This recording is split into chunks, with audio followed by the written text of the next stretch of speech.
Eu esqueci de colocar para gravar aqui, mas lembrando que essa aula é gravada, tá? Então ela vai estar disponível no YouTube assim que eu finalizar. Então vou falar novamente, sejam bem-vindos a mais uma aula de Física de Jogos, tá? Estão participando comigo aqui a Esther, o Gabriel e a Rafaela. A gente até esperou uns minutinhos para ver se ia aparecer mais alguém, mas até o seguinte momento vão ser só nós mesmo, tá? Falar sobre esses materiais que já estão disponíveis tanto no e-mail como no grupo e também no portal da FUNEC Pronatec, tá? Eu estou só repetindo o que eu estou falando, que eu esqueci de apertar para gravar, então é para ficar aqui na aula, né, direitinho. Então vamos lá. Hoje a gente vai falar um pouquinho, na verdade eu vou falar um pouquinho sobre os materiais que eu já passei e dar uma repassada, né? Então, o segundo material, a primeira aula eu já falei para vocês, está gravada lá, que é aquela introdução. E hoje nós vamos falar sobre o espaço cartesiano, tá?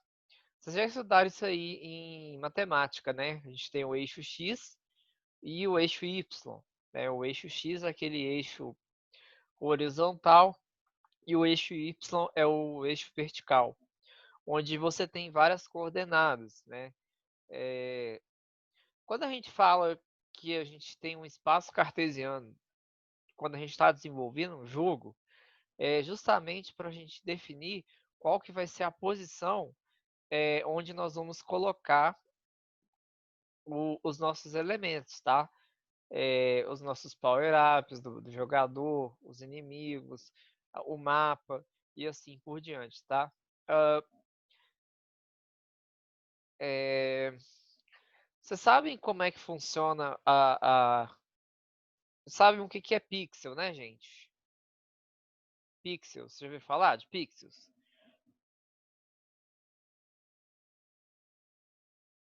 Sim. Pixel. Assim, ó. Nossa senhora, peraí. Pixels. É com P de pato, tá? Bom, eu vou tentar fazer aqui. Não sei se vai ficar bonitinho, não. É assim, ó. Vamos pensar que isso aqui é a nossa tela, tá? Então, a nossa tela, ela é dividida em um monte de quadradinhos. A placa de vídeo, ela vai mandar essa informação para o nosso monitor, que vai reproduzir.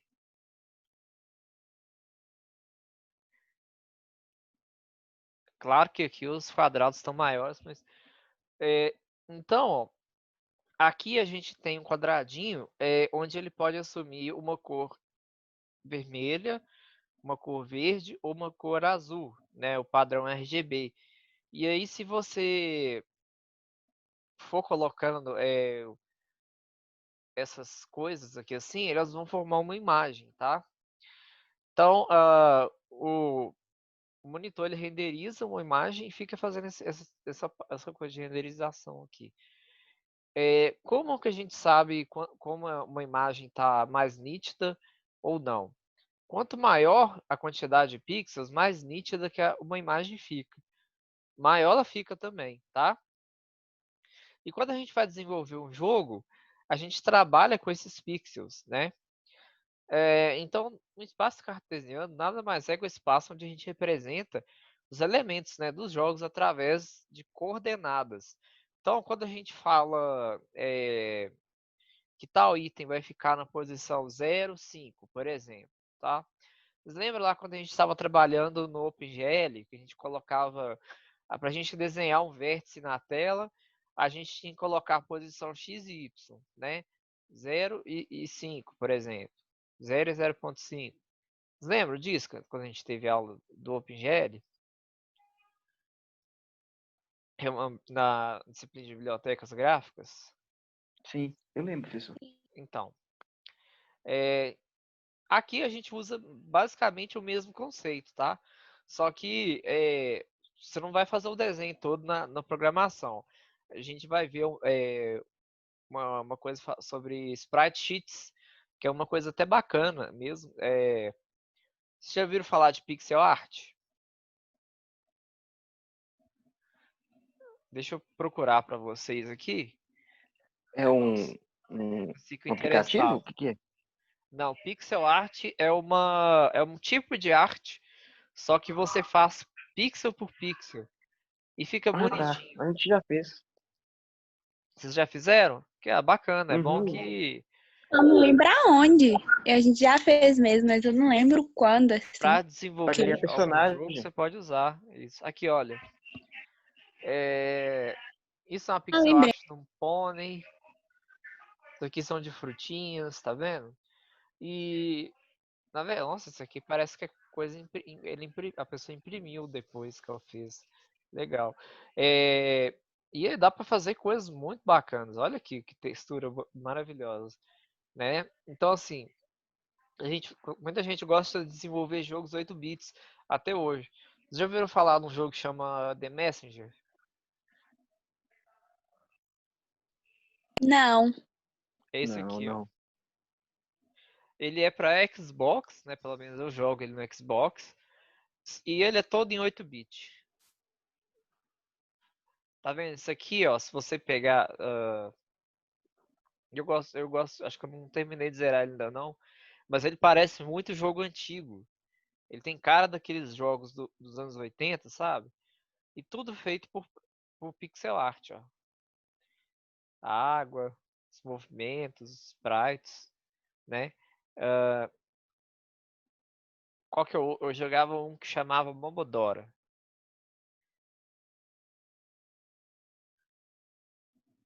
Também feito em 8 bits. Dá pra você ver aqui, ó, que o sombreamento, a silhueta dela, tudo feito por pixels. Zerei esse jogo aqui, eu gostei pra caramba. Eu gosto muito de jogos de 2D, né? Eu tenho um colega meu que ele só gosta de jogo 3D. Pra ele o que presta é God of War pra cima só. Eu, eu, eu gosto do tipo de jogo. Então eu jogo. Tem um que chama Hollow Knight, jogo 2D muito bom. Enfim, né? Então é isso. A gente usa os dimensões x, y, z. Representa o espaço bidimensional, né? E nos jogos 3D, a única diferença é que a gente usa o x, y, z. Que representa o espaço tridimensional. Mas, professor, um espaço cartesiano vai ter só x e y, não existe o z. O z, gente, é como se fosse uma diagonal. Então, olha aqui. Aqui a gente tem um ponto cartesiano, 2D, né, bidimensional. Então a gente coloca aqui como se fosse. A gente vai colocar o nosso jogador na posição 10 e 30, por exemplo. Tá? 10 no eixo X e Y no eixo 30. Então ficaria aqui, mais ou menos. Aí, isso aqui, vamos contar que isso aqui é a tela toda nossa. Ficaria um pouquinho aqui no meio. Um pouquinho depois do meio, né? Aqui o eixo Y, olha que interessante. A gente tem um ponto aqui x, y, z, só que a gente tem um ponto na diagonal aqui, tá vendo? Que seria um... Se vocês pegassem e preenchessem isso aqui, ia ser como se fosse um cubo, né? Um cubo em 3 dimensões. Então a gente usa essa terceira dimensão aqui para a gente representar jogos em 3D. Então, a diferença do jogo em 2D para o jogo 3D é essa dimensão Z aqui. A gente vai estudar ela mais a fundo depois. Tá tranquilo aí, pessoal? Qualquer coisa, vocês podem perguntar. A Rafa conseguiu entrar. Beleza. Oi, Rafa. Boa tarde. Rafa com PH.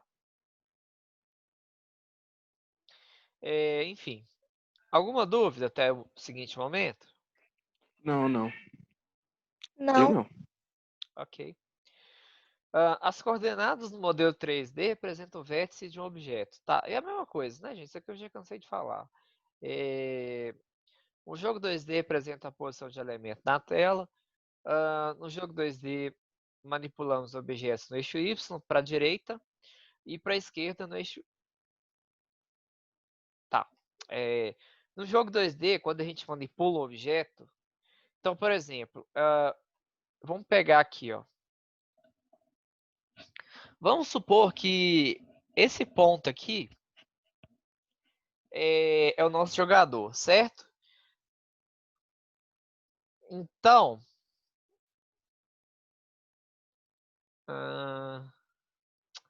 cadê aqui mesmo, né? Então, vamos supor que isso aqui é 10. Ah, poxa, tem um texto aqui, ó.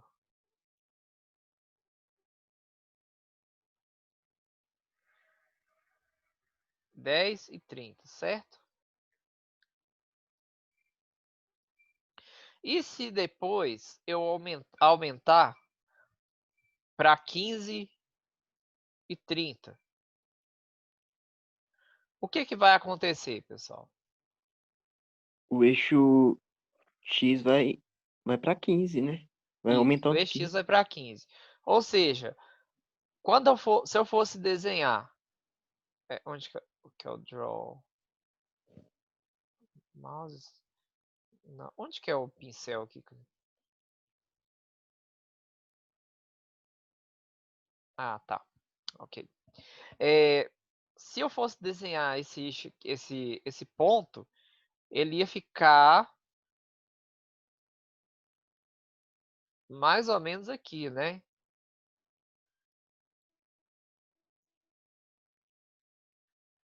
Certo? Sim ou não, pessoal? Sim. Uhum. Ele mover para cá. Então, e da mesma forma, se eu diminuísse ele para 5 e 30, né?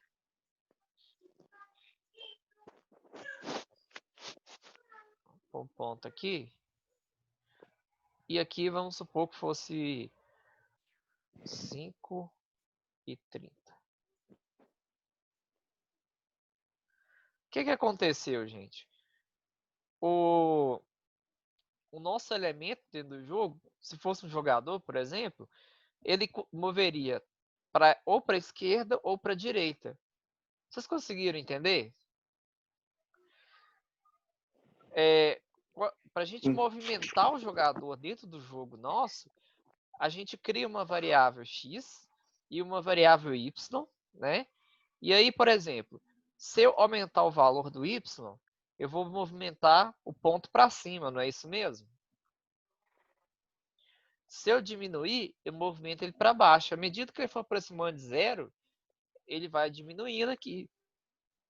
Então é assim que a gente faz para poder manipular os elementos do nosso jogo.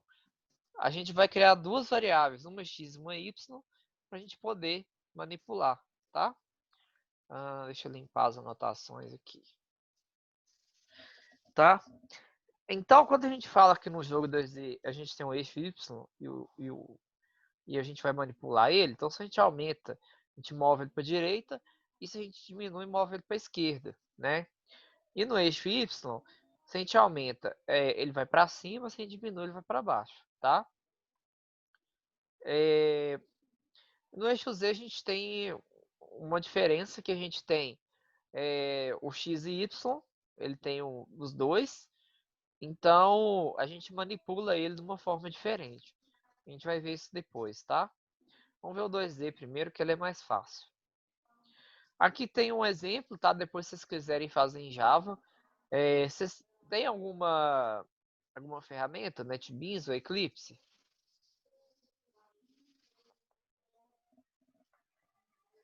Hein, pessoal? Não.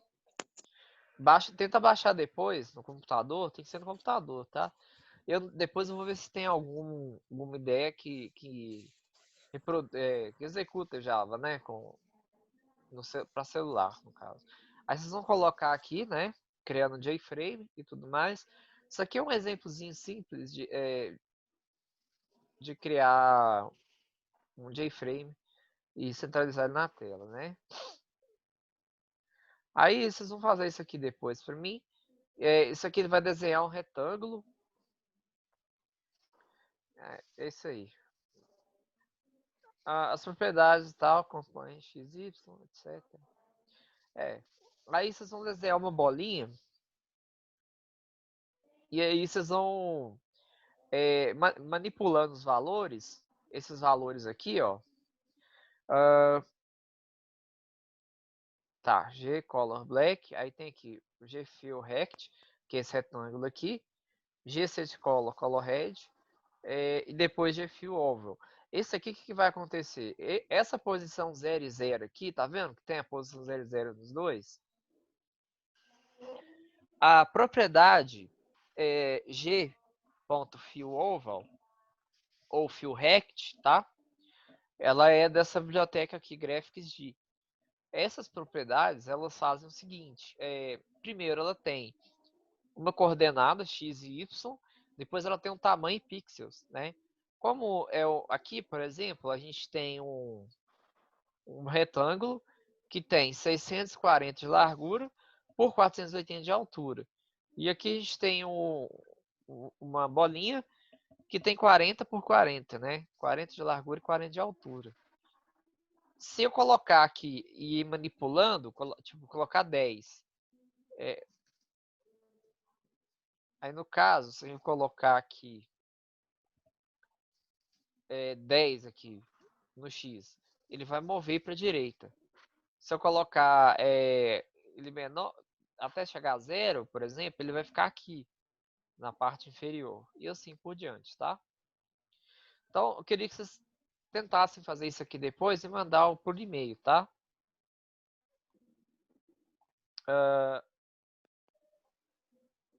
Gente, por enquanto tá tranquilo? Sim. O Rafa, se você não conseguir entrar... ela tá aqui, não tá? Depois essa aula tá sendo gravada, tá? Então, depois eu vou disponibilizar para vocês verem. Então, vou na 3 aqui. As aulas são bem pequenas, tá? Então, vai dar para passar tudo hoje. Creio eu.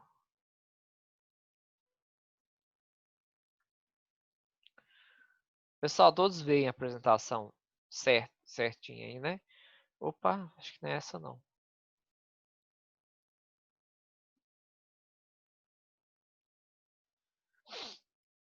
Bom, vou falar um pouquinho sobre o Game Loop, tá? O que é um loop, gente?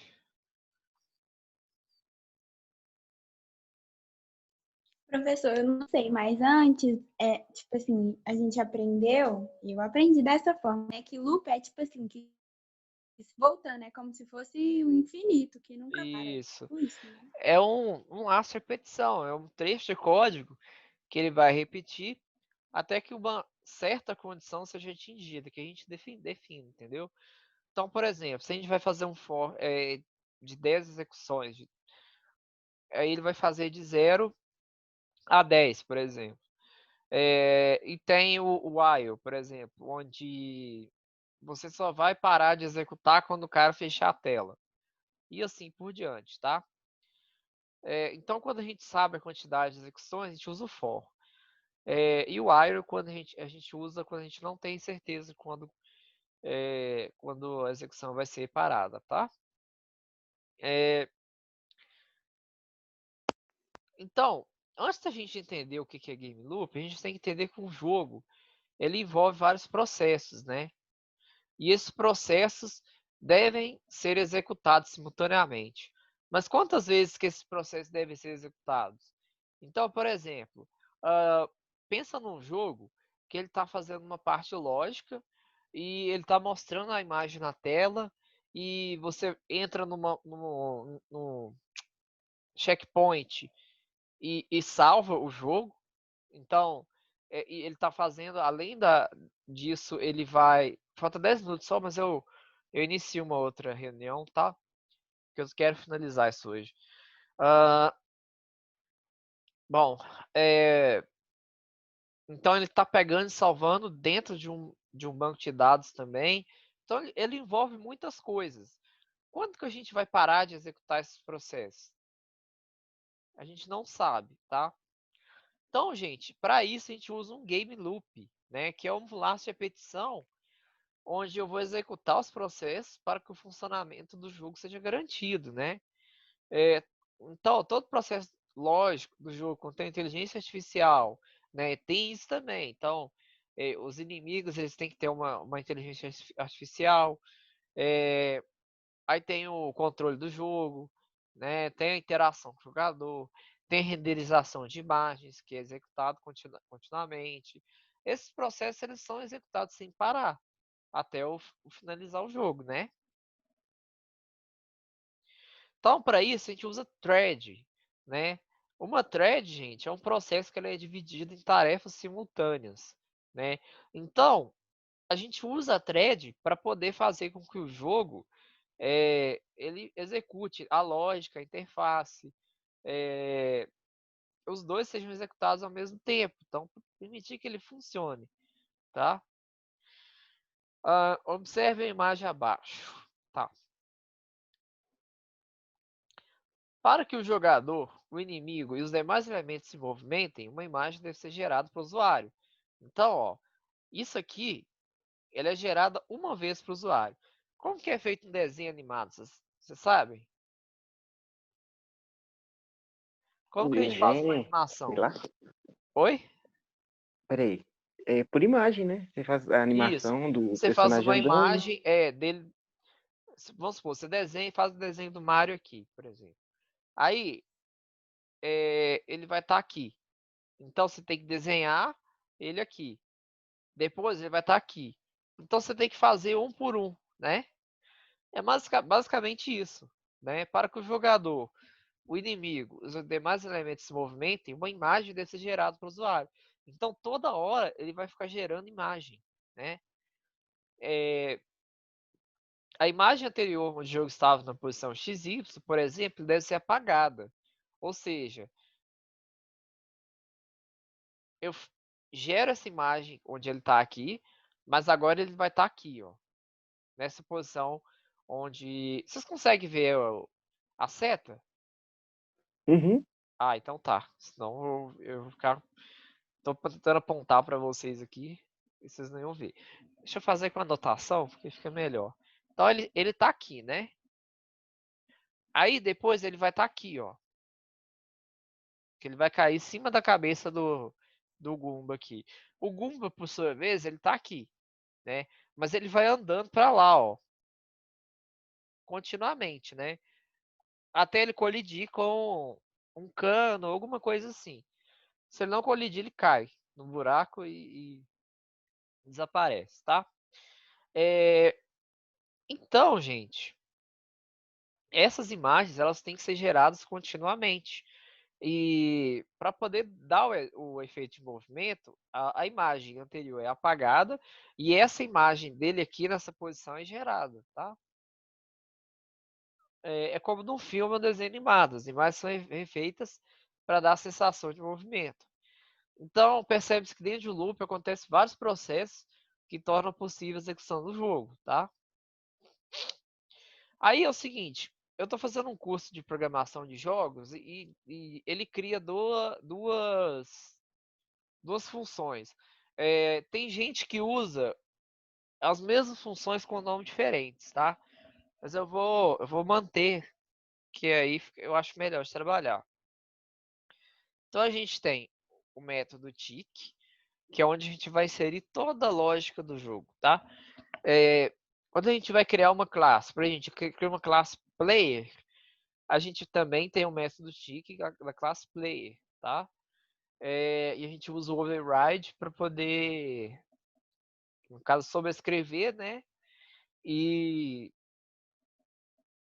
isso aqui é conceito de herança, tá? Eu vou ensinar isso para vocês depois. E fazer como que vai ser o comportamento definir como vai ser o comportamento do jogador, tá? E assim por diante. Aí tem o método render, que desenha as imagens do jogo, e o método update, que atualiza a tela do jogo. Então, basicamente aqui, ó, são esses três métodos que devem ser inseridos dentro do game loop. Ó, perfeito. Grafia perfeita. E é isso. Tá. Aí tem aqui fazendo game loop em Java. Eu achei que eu não tinha colocado isso aqui. Enfim. Isso aqui vai ser um trabalho, tá? Que a gente vai ver daqui a pouco.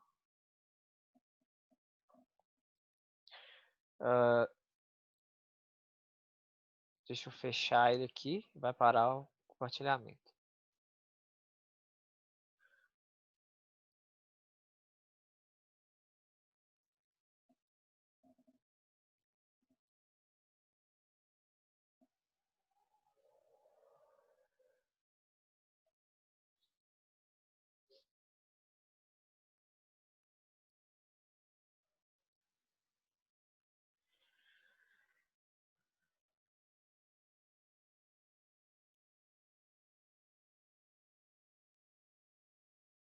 Ok, vamos lá. Height, weight e position. Todo elemento que a gente cria dentro do jogo, depois eu vou falar para vocês o que é tile, tá? A gente precisa, eles precisam ter essas seguintes características. O height é a altura, o weight é a largura e a position é a posição. O que é a position?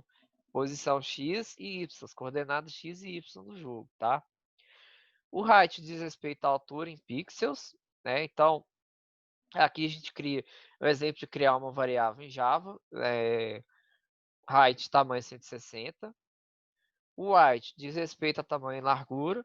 Então, ó, public static final width, que é igual a 240. Esse é o width ou width que fala, mas enfim. Tem um que é chamado scale, que geralmente a gente usa, tá?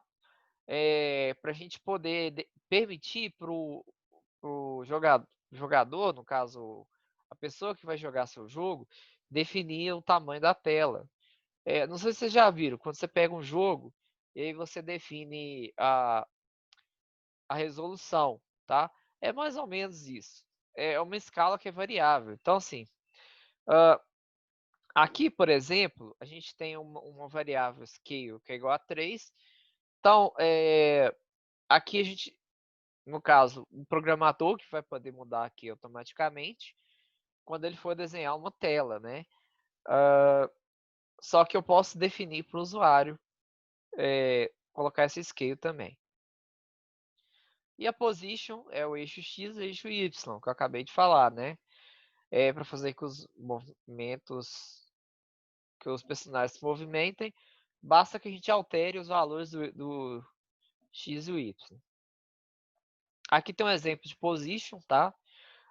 Então aqui, ó, public int x é igual a 0, y é igual a 0. Play é igual a new player, no caso eu estou criando um objeto da classe jogador. Tem x e y aqui que eu posso alterar. 16 é o tamanho dele. E aqui tem sprite sheet, é que eu pego o desenho lá do arquivo, tá? O trecho do código anterior cria um jogador instanciando na posição 00 da tela. Então ele vai ficar igual aquele exemplo que eu mostrei da bolinha lá dentro da tela preta, tá? E é isso. Bom, a aula vai ser interrompida agora, mas eu vou criar mais uma, tá? E vou mandar lá no grupo para a gente poder finalizar aqui o resto das aulas, tá? Que eu já tinha mandado. Então, fiquem atentos, que eu vou mandar daqui a pouquinho. Beleza? Então, até daqui a pouco. Beleza. Tchau.